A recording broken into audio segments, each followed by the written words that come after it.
31 दिसंबर की रात आई, बड़े बड़े होटलों में प्रोग्राम हो रहा है, बड़ी बड़ी हीरोइनों को लाखों करोड़ों रुपए देकर के बुलाया जा रहा है।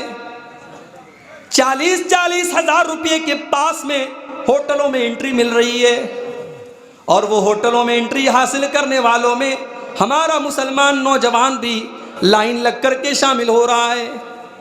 मेरे प्यारे नौजवान साथियों, ये किस बात का तुम जश्न मना रहे हो, ये किस बात की तुम खुशी मना रहे हो?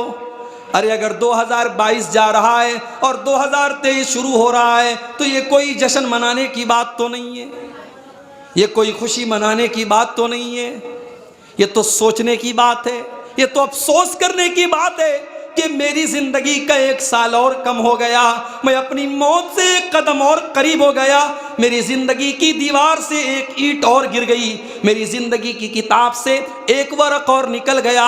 मेरे प्यारे नौजवान साथियों, ये जश्न मनाने का मकाम नहीं, ये तो सोचने का मकाम है।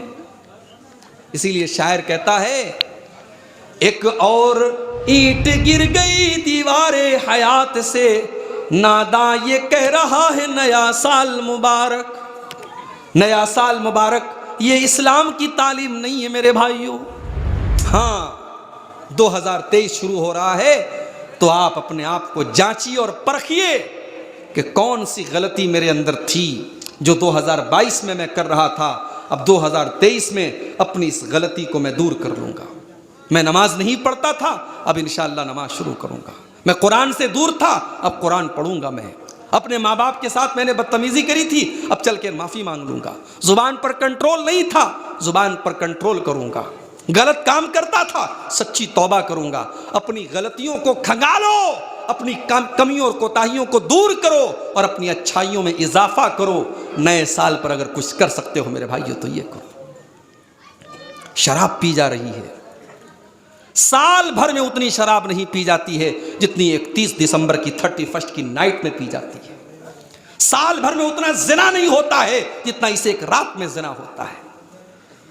अभी देखो कोरोना फिर से आने लगा है। इतना बड़ा फुटबॉल का वर्ल्ड कप मैच हुआ, लाखों करोड़ों लोगों ने मैच देखा, एक दूसरे के गले लगे, कोरोना नहीं था। अब कोरोना फिर से आ रहा है। ये भी खबरें आ रही हैं कि फिर से लॉकडाउन न लग जाए, अल्लाह हम सबकी हिफाजत करे। मगर लॉकडाउन पर एक बात मुझे याद आई मेरे भाई, आपके इस कलियाचक में भी लॉकडाउन जाहिर है कि लगा था, उसका असर था। लॉकडाउन में बहुत सारी शादियां भी हुई, और अल्लाह की कसम जैसी शादियां लॉकडाउन में हो गई वैसी शादियां शायद कभी जिंदगी में नहीं हुई। 200, 300 लोग बारात लेके जाते थे, 15-20 लोग गए, निकाह पढ़ा करके चले आए, कोई बारात नहीं थी। जहेज वहेज भी बहुत कम लिया गया, बड़े सिंपल तरीके से, जो सुन्नत तरीका है उस तरीके से निकाह हो गया। ये हालात देख करके दिल के अंदर से ये आवाज आई कि काश लोगों की रोजी रोटी पर जरूर असर पड़ा है इस लॉकडाउन का, लोगों की दुकानों पर, लोगों के कारोबार पर जरूर असर पड़ा है, मगर अल्लाह कितने गरीबों का भला हुआ इस लॉकडाउन में। कितने बेटियों के बापों ने सुकून की सांस ली है कि मेरी बेटी बड़े सादा और आसान तरीके से विदा हो गई। काश हमने लॉकडाउन के उस निकाह के तरीके को बाकी दिनों में मेरे भाइयों कायम रखा होता।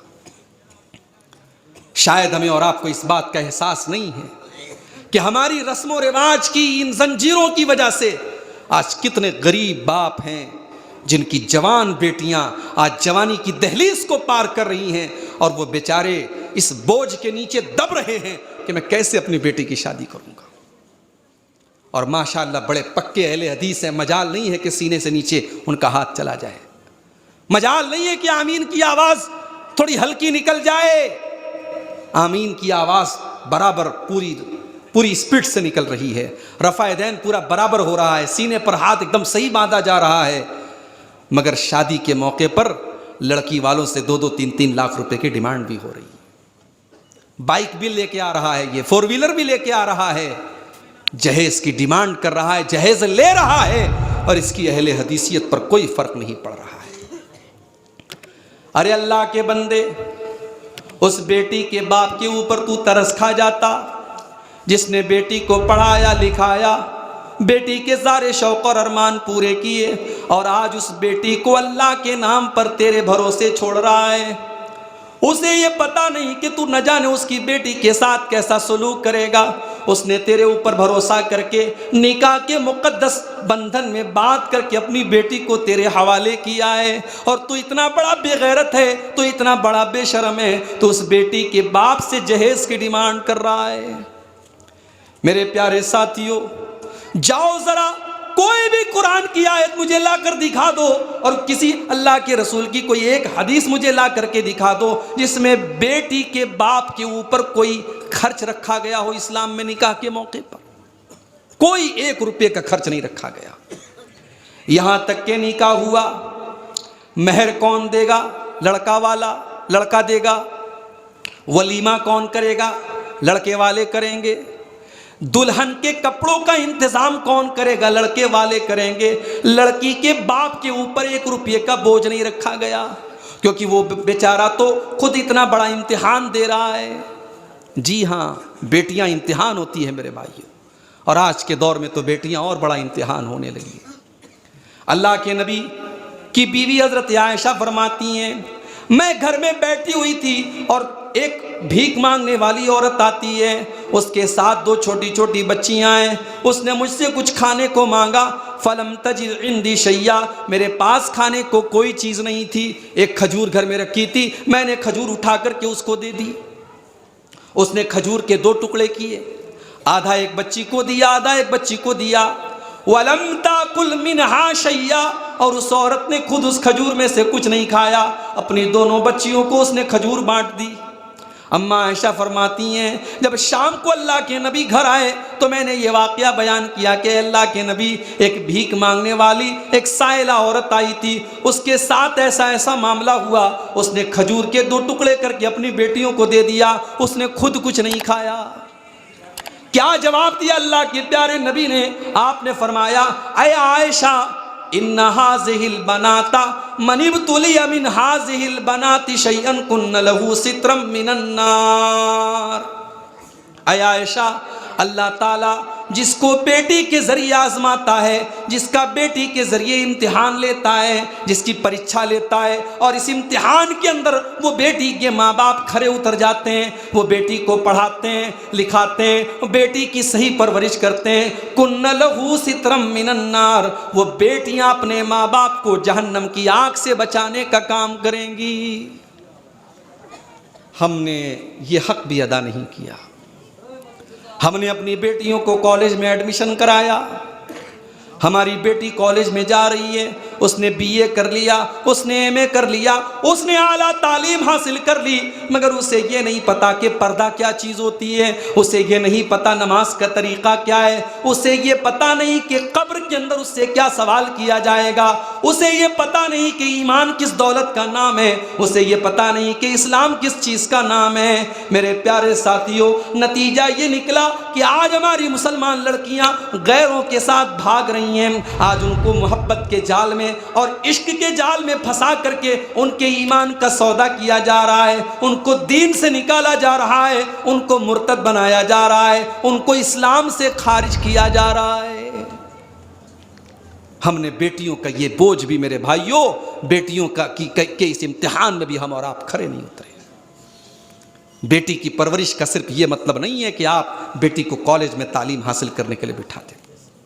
आपने अपनी बेटी को दीन की तालीम क्या दी? आपने बड़ा एहसान किया, किसी हाफिज साहब, किसी कारी साहब को पकड़ा आपने, हाफिज साहब जरा मेरी बेटी को कुरान पढ़ा दीजिएगा।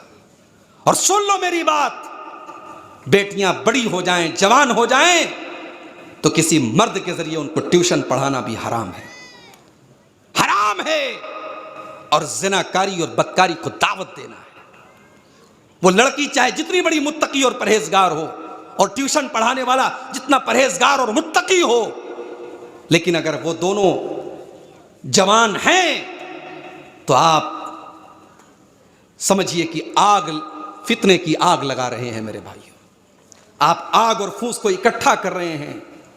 अल्लाह के प्यारे नबी फरमाते हैं कि जब मर्द और औरत अकेले में होते हैं तो तीसरा शैतान होता है।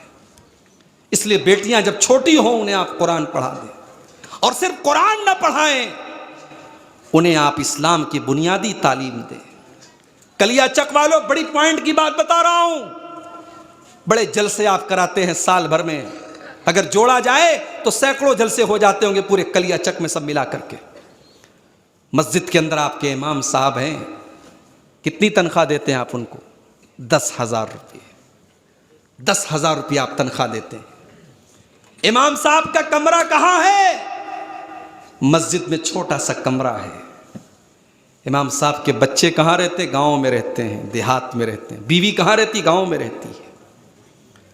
आप अपने बच्चों के साथ रहते हैं, अपने परिवार के साथ रहते हैं। क्या इमाम साहब को यह हक नहीं है कि वो अपने बीवी बच्चों के साथ रहें? आप करोड़ों कमाते हैं, लेकिन आपने अपनी मस्जिद के इमाम को उसकी बीवी बच्चों से दूर रखा। वो बेचारा जिंदा है, मगर उसकी बीवी विधवा और बेवा बनकर के जिंदगी गुजार रही है। वो जिंदा है, उसके बच्चे यतीम बनकर के जिंदगी गुजार रहे हैं। मेरे भाइयों, क्या यह न्याय नहीं है? क्या ना इंसाफी नहीं है? आप अपने इमाम के लिए कमरे का इंतजाम कीजिए, उसके लिए फैमिली क्वार्टर का इंतजाम कीजिए। और इमाम का काम सिर्फ 5 टाइम की नमाज पढ़ाना ना हो। मस्जिद के अंदर ऐसी क्लास भी चले। आपके छोटे छोटे बच्चे स्कूल जा रहे हैं, वहां उन्हें कोई कुरान नहीं पढ़ाता, वहां उन्हें कोई इस्लाम नहीं बताता, वहां कोई नबी की सीरत नहीं बताता। आपका बच्चा, आपकी बच्ची 1 घंटे के लिए मस्जिद में आए, इमाम साहब को तनख्वाह आप थोड़ी बढ़ा दीजिए। इमाम साहब से कहिए हमारे बच्चों को थोड़ा दीनियात भी पढ़ा दीजिए, थोड़ी दीन की बेसिक चीज़ें पढ़ा दीजिए। मेरे भाइयों, लिख के रख लीजिए, अगर आपने इस काम पर मेहनत किया, 10 साल बाद आप देखेंगे आपके ये बच्चे और बच्चियां जिन्होंने मस्जिद में बैठकर इमाम साहब से नमाज की दुआएं सीखी थी, तौहीद का सबक सीखा था, नबी की सीरत सीखी थी, आपके बच्चे और बच्चियां जवान हो जाएंगे मगर नमाज की दुआएं उनको याद रहेंगी, नबी की सीरत उनको याद रहेगी, रब की तौहीद उनको याद रहेगी। जब आपने वो सबक उनको दिया ही नहीं तो आप उनसे उम्मीद क्यों करते हैं? मेरे भाई, साल में एक तकरीर सुन करके और जलसा सुन करके आप उस नौजवान से जो कॉलेज में पढ़ता है, जो यूनिवर्सिटी में पढ़ता है, जो दिन रात बेहयाई के बीच में रहता है, और आप उस बहन से, उस लड़की से जो मोबाइल, इंस्टाग्राम, फेसबुक, व्हाट्सएप की दुनिया में रहती है, आप उससे ये उम्मीद रखें कि वो पर्दा करने लगेगी, वो नमाज पढ़ने लगेगी, वो नेकी के काम करने लगेगी। एक दिन के, एक रात के जलसे से ये पॉसिबल नहीं है। मेरे भाइयों, अपने बच्चों को दीन की तालीम दो। जानते हो, बच्चों से हमें बड़ा प्यार होता है। एक मर्तबा बिहार का एक सफ़र था, मैं सफ़र में था, मेरी बीवी का फ़ोन आया, मेरी छोटी बच्ची की उंगली में चोट लग गई। बच्चे खेलते रहते, चोट लग जाती, कोई बहुत बड़ी बात तो नहीं थी। बच्ची के उंगली में चोट लगी, मैं घर पे नहीं हूं, बीवी मेरी बता रही थी, वो रोने लगी, मेरी आंखों में आंसू आ गए। ये मोहब्बत होती है एक बाप के दिल में, औलाद से मोहब्बत हर बाप के दिल में होती है। मेरे प्यारे साथियों, अपनी औलाद से इतनी मोहब्बत हम करते हैं कि औलाद की उंगली कट जाए तो आंखों से आंसू आ जाते हैं। औलाद की को हल्की सी खरोंच भी आ जाए तो माँ बाप तड़प जाते हैं। कुरान करीम में अल्लाह कहता है, या अय्युहल्लज़ीना आमनू कू अनफुसकुम व अहलीकुम नारा, ऐ ईमान वालो, अपने आप को और अपने परिवार को जहन्नम की आग से बचाओ। वक़ूदुहन्नास वल हिजारा, जहन्नम की आग का ईंधन इंसान और पत्थर होंगे। जहन्नम की आग पेट्रोल और डीजल से नहीं जलेगी, जहन्नम की आग तो इंसान और पत्थरों से जलेगी।